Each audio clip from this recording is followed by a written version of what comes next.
요즘 연애 트렌드를 보면 동거는 오케이, 근데 결혼은 글쎄인 흐름으로 가는 것 같더라고요. 실제로 제 주변에서도 꽤 많은 커플이 동거하는 모습을 볼 수 있는데, 외관상으로는 공간을 쉐어한다, 연애를 좀 더 딥하게 들어간다라고 하지만 자세히 보면 남자와 여자가 동거를 생각하는 그 의미를 좀 다르게 해석하는 경우가 있더라고요. 그래서 오늘은 여자가 생각하는 동거에 대해서 얘기해볼까 합니다.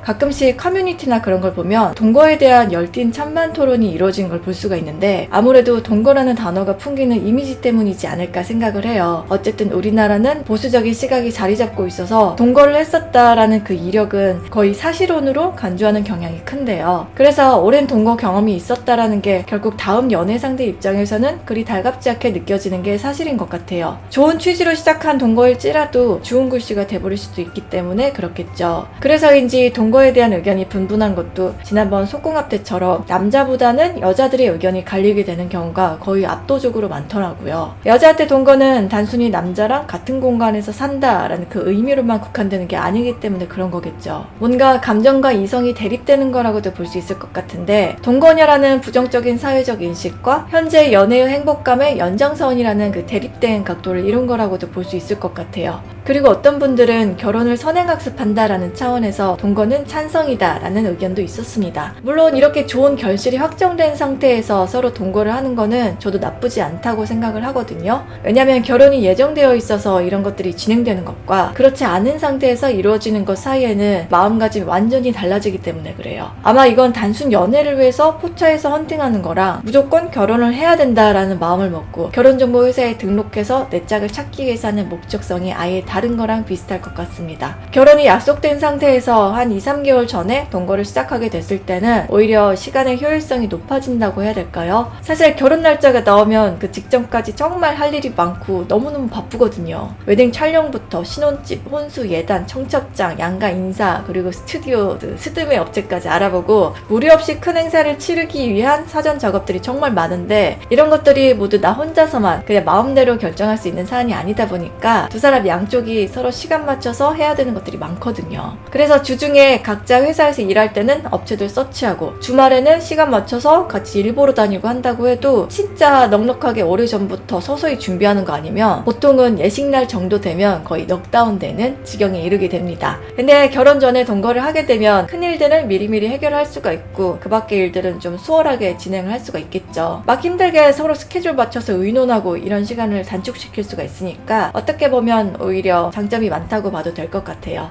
실제로 이런 루트를 걸쳐서 결혼하시는 분들도 결혼 전에 한 2-3개월 전부터 동거를 시작하는 게 좋은 것 같다라고 추천하시는 분들도 많고요. 근데 문제는 바로 단순 연애를 위한 동거가 될 것 같은데요. 일단 동거는 결혼과는 완전히 다릅니다. 이거를 먼저 인식하고 들어가셔야 돼요. 보통 연애 초반에 계속 같이 있고 싶고 떨어지고 싶지 않으니까 동거를 쉽게 결정하는 분들이 많고, 또 이걸 결혼에 대한 로망으로 대체하려고 하는 분들이 많으신데, 현실은 생각과는 다르다는 걸 아셔야 됩니다. 일단 동거와 결혼의 차이를 쉽게 설명드리면, 동거는 프리랜서와 프리랜서의 만남인 거고, 결혼은 내가 소속사에 들어가서 보호를 받는 거랑 비슷하거든요. 이게 뭘 의미하냐면, 나도 상대도 구속받고 싶지 않은 마음과 기꺼이 구속을 감안하겠다의 마음가짐에서 엄청난 차이를 느끼게 된다는 거예요. 그리고 이건 그 동거에서 상대에게도 나를 구속할 권리를 주지 않겠다, 나도 구속할 수 없다라는 게 전제로 깔려있는 거고요. 그래서 둘 사이가 서로 좋았을 때 연애 초기에 서로가 다짐하고 말로 했던 구두 약속 같은 것들이 언제라도 지켜지지 않을 수 있음을 의미합니다. 그러면 왜 이런 차이가 문제를 일으킬 수가 있는지 설명드릴게요. 동거를 하다 보면 남자와 여자의 사고차에서 나오는 그 격차가 점점 벌어지는 걸 느끼게 되거든요. 대부분 동거를 초반에 어떻게 시작을 하게 되냐면, 처음에 너 나 좋아? 야 나도, 이렇게 되면서 우린 하나가 됐어 라는 마음으로 설레는 살림 합치기가 시작되죠. 근데 정작 문제의 발단은 이 살림 합치기에서부터 비롯된다는 거예요. 각자 다른 객체가 같은 공간에 살아도 독립된 자기 바운더리를 갖고 가야 생활이 건강해질 수가 있는데, 결혼처럼 큰 책임의식이나 의무감이 없는 상태에서 같이 살기가 시작됐다 보니까 그런 것들에 대해서 크게 경계가 나누지 않고 섞이기 시작하는 거예요. 그러면서 개인의 사적 시간과 사생활이 사라지기 시작하면서 서서히 서로에게 간섭받고 알게 모르는 구속되는 느낌을 갖게 되는 거죠. 그러니까 어느 순간 우리가 결혼한 것도 아니고 단순 동거하는 건데 이렇게까지 할 관계는 아니지 않나? 라는 생각이 불현듯 어느 한쪽에서 들기 시작합니다. 아마 자잘한 충돌이 쌓이다 보니까 어느 순간 현실을 자각하는 순간이 오는 거죠. 근데 제가 보면 보통 이런 생각은 남자 쪽에서 먼저 드는 걸 많이 봤어요. 난 자유로운 야생마가 되고 싶은데, 그리고 자유로우려고 결혼이 아니라 동거를 선택한 건데, 처음에는 여자친구로 시작했던 그녀가 점점 엄마처럼 돼가면서 어디야? 언제쯤 들어오는데? 하면서 잔소리를 하기 시작하거든요. 그러면서 남자는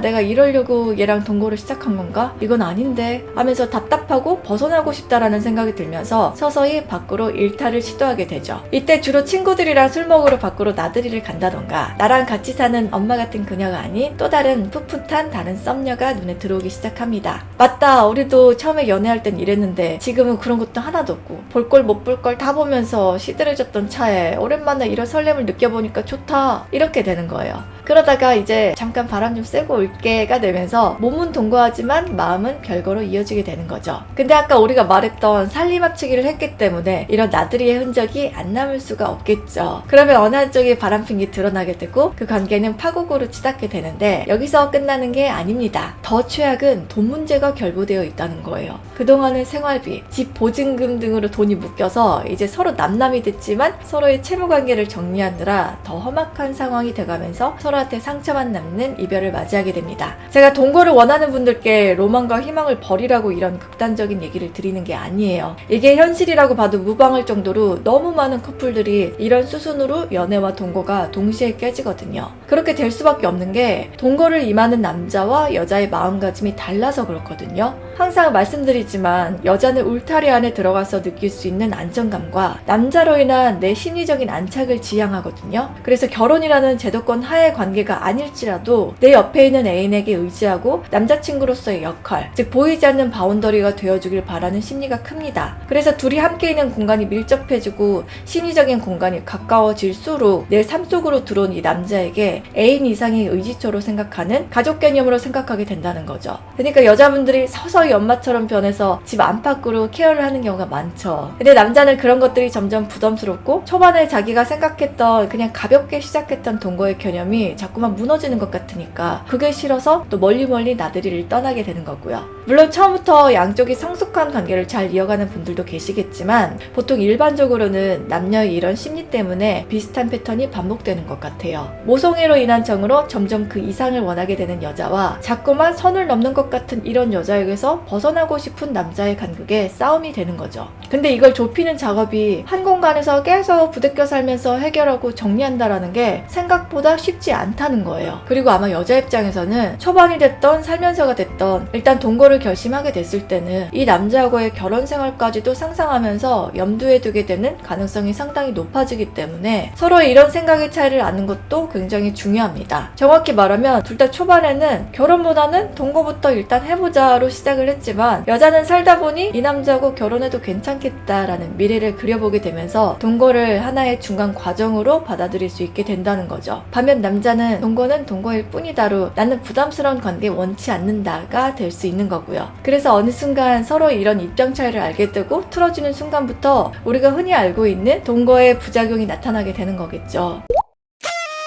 아까 말씀드린 것처럼 동거는 프리랜서이기 때문에 독립적인 객체로서의 캐릭터를 유지해야 되는 거고, 결혼은 서로에게 기대면서 보금자리를 점차적으로 확장시켜 나가는 여정이 되는 거라 동거와 결혼의 차이를 분명하게 인지하는 게 중요합니다. 근데 아이러니하게도 서로가 이렇게 다른 사고를 가졌다는 것도 어쩌면 함께 동거를 하면서 알게 되는 부분이고, 이 친구는 결혼 생각이 전혀 없구나, 이 친구가 이런 성격도 있었네 라고 밀접하게 지내야지만 알 수 있는 부분이잖아요. 그래도 저는 만약에 여러분이 연애에서 느낄 수 있는 풋풋함과 알콩달콩한 감정을 오래 유지하고 싶다면 이런 것들을 너무 깊이 들어가지 않고 그냥 서로에게 좋은 모습, 예쁜 모습만을 보여주려고 하는 그 유통기한을 최대한 길게 가져가시는 게 더 중요하다고 말씀드리고 싶어요. 왜냐하면 이 설렘이라는 감정은 연애를 지속시켜주는 중요한 원동력이 되기도 하거든요. 너무 속속들이 다 들여다보여서 오히려 연애가 주는 꽁냥꽁냥한 감성을 온전히 다 느낄 수가 없게 돼버리면 서로에게 잘하고 좋은 모습을 보이려고 하는 되면 노력과 정성이 사라지는 것 같아요. 그래서 계속 같이 있고 싶고 데이트 비용 절약할 수 있어서 좋으니까 이라는 맥락으로 동거를 선택하시면 그것보다 더 책임지고 감내해야 되는 부분이 클 수도 있기 때문에 결혼이 약속되지 않는 동거는 신중히 생각해 보시라고 말씀드리는 거거든요. 동거를 한다고 해서 진짜 내 사람이 될지도 안 될지도 모른다라는 그 불안감이 사라지는 건 아니잖아요. 가족이 되기로 약속하지 않은 상태에서 가족의 형태를 미리 갖춰버리면 그거는 서로에게 대하는 마음가짐이라던가 태도에서 아직 준비가 안 된 상태이기 때문에 언제가 됐던 부작용은 일어날 거라고 생각해요. 그러니까 두 사람이 그런 것들을 다 책임질 수 있을 때, 그렇게 할 수 있겠다라는 확신이 드는 관계가 됐을 때 함께해도 늦지 않다는 거 생각해 주시면 좋겠어요.